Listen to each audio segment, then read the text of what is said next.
27/2018 को law commission को भी हम ये लिखकर दिए थे और ये जो कोविड कमेटी बनाई गई थी उसके सामने भी मैं खुद गया था, जिसमें हमने इस वन नेशन वन इलेक्शन की मुखालिफत की। और हमारा मानना यह है कि this is a solution in search of a problem. इसको अगर डिस्क्राइब करना है, this is a solution in search of a problem.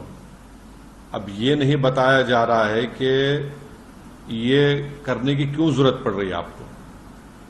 सरकार ये बोलती है कि आपके पॉलिसी पैरालिसिस होता है, कॉस्ट ऑफ एक्सचेकर को खर्चा होता है। पहले तो यह है कि मॉडल कोड ऑफ कंडक्ट किसी पॉलिसी मेकिंग को जो डेवलपमेंटल है और रूटीन इन नेचर है उसको रोकता नहीं है, नंबर 1। दूसरी बात यह है कि इलेक्टोरल डेमोक्रेसी एक पिलर है हमारे भारत के पूरे कॉन्स्टिट्यूशन का।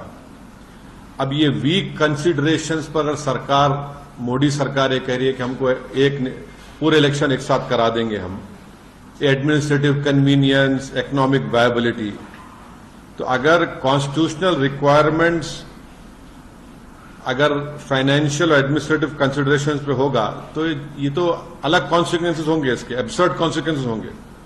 तो फिर अगर आप ये बोलेंगे भाई सिविल सर्विस काम नहीं कर रहा है, पुलिस काम नहीं कर रही है, निकाल दो।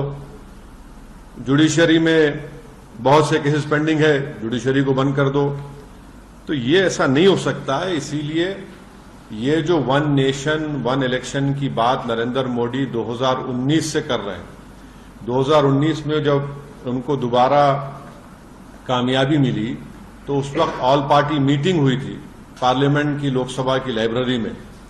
उसमें तमाम पार्लियामेंट में जितने एमपीज थे, लोकसभा राज्यसभा, उनके पार्टी के लीडर्स को बुलाया गया। उस मीटिंग में मुझे अच्छी तरह याद है कि मेरी पार्टी और लेट हमारे जो सीपीएम के लीडर सीताराम येचुरी, हमने इसकी मुखालिफत की थी।